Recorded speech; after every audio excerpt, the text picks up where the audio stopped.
Still tying into that question, I'm talking about the candidates themselves. You know, so I've heard sometimes there's a particular candidate who I think picked a running mate that wasn't on social media. People were like, you're not even serious. You are trying to be vice president and you don't even have a Twitter account. How important is that for the candidates themselves? Is that an important block they also need to be engaging with? Thanks. Like I said earlier, every political aspirant needs to be very active on social media. I mean, the world is now digital, and you need to plug into that space. You need to be where the people are to convey your message. And if you are not there, you won't be able to monitor how they are perceiving your message. I mean, with social media, you have that platform that can give you instant feedback. It gives you the opportunity to monitor trends, to monitor what people are saying about you. But if you're absent there, I mean, if you're absent there, then that means there's no way you can easily interact or participate in the conversation. But then again, to buttress Demola's point, I think people need to move away from just social media activism. We need to start grassroots participation. I mean, let's move away from just doing the talk on social media and doing the do. Let's get actively involved as youth in politics. Still talking about the candidates now and the kind of messages they should be sending, you know, we found out a lot in 2015 where a lot of candidates were very active on social media pre-elections, and then after the elections there seems to be a sort of disengagement, you know, and so people feel like, oh, you just come on Twitter or Facebook is only interesting to you when it's election season because you know there's a lot of, like you said, young millennials there who you can engage with.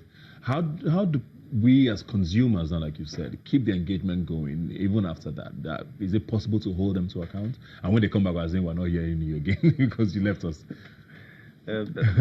Social media is now their playing ground. Yes.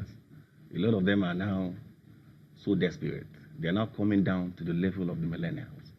But we don't trust them anymore. You know why? Because they've earned our distrust over the years with their lies and mismanagement.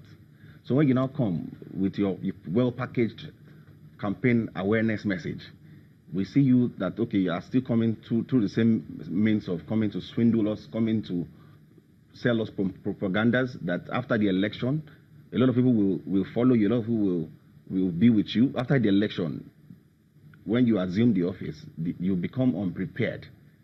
And then the people that are clamoring for you, they become liars by the minute. They become liars. And so back to what I was saying.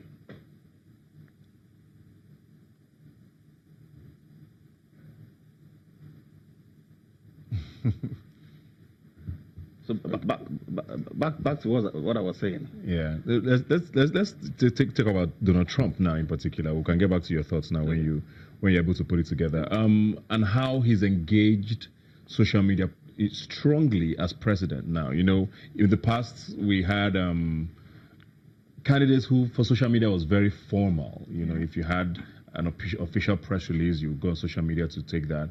And people who were in power seemed very distant.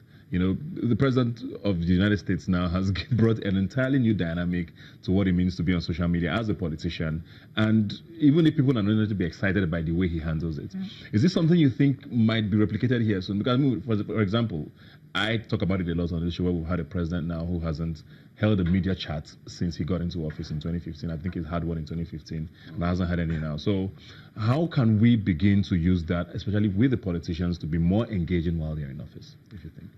For me, I think Trump, if I can use that word, Trump is a Twitter agent. Because he's been responsible for, I mean, a whole lot of engagement on a platform. And also he's been, through his active participation, to lure other politicians and like minds to be actively engaged on the platform. I mean, you can easily see from the platform and engagement how people interact with whatever he's saying. Even though oftentimes it doesn't boil down well with them, but at least it's a medium whereby they can easily articulate it, they can easily see what he's talking about and put their own contribution. But in this part of the world, it's happening already. I don't want to mention names, but I mean, there are politicians that are already contesting for 2019, and we see what they are doing on social media and trying to get themselves prepared for 2019 and also trying to converse for votes from from the populace. We just hope it continues. Well, maybe if they don't run back after then. Yeah. So I want to talk about now the role of the consumer now. As a young person who's on social media, maybe I have no idea who I want to vote for, and social media is my only space for engaging these people who are running for office. What sort of things should I be looking out for in a candidate? And I'm not just talking about president now, because we have all of these candidates, governorship, senators, House of Representatives. What should I be looking out for in a candidate if social media is my only way of engaging them? First of all, you need to do your background check properly before you decide to follow a candidate, because it might be risky for you at the end of the day or at the end of the election when they assume the office and then they don't do what they promised to do. Yeah. So you need to do your background check. You need to research. You need to look at the manifesto. You need to look at the plans to implement. Basically, do your own homework. You need to look at the plans to implement the ideas. So if they don't match it, then you don't have to follow them. Yeah. You don't have to follow. Just pick somebody, even if you're not a social media candidate. Just pick somebody that you can support. And are you guys part of the Lagos Digital Summit? Oh yeah, we are. I mean, the major organizers of Lagos Yes. Digital Summit is in its second edition, and the maiden edition held last year. And this second edition is happening on November 23rd at the Zone Tech Park, Bagada. Okay. It's a summit put together for the convergence of thought minds and leaders in the digital media space to come sit together, discuss, and forge way forwards for 2019 businesses. And of course, if you're a tech and media enthusiast, social media practitioners, you're expected to be there to learn from the likes of Dr. Joaba, who is the keynote speaker, Teva Bendega of Taxify, and other practitioners that will be available. Registration is free, and we'll be looking forward to seeing you guys there. Great. So it's open to everybody? Oh, yeah, it's free. And Yeah. what should we be expecting? Just register on www.lagosdigitalsummit.com. It's free. Okay. Great stuff. So that's on the 23rd, you said? 23rd November, 23rd of November, 2019. starts at 10 a.m. Friday, the Lagos Digital Summit. If you're interested in finding out how you can be a part of it, go to website again. www.lagosdigitalsummit.com. Thank you very much, guys, for being here today. Thanks for having us, Ebuka. We'll take a break now, and we'll be right back. Please don't go away. Let's dance now, it's my turn.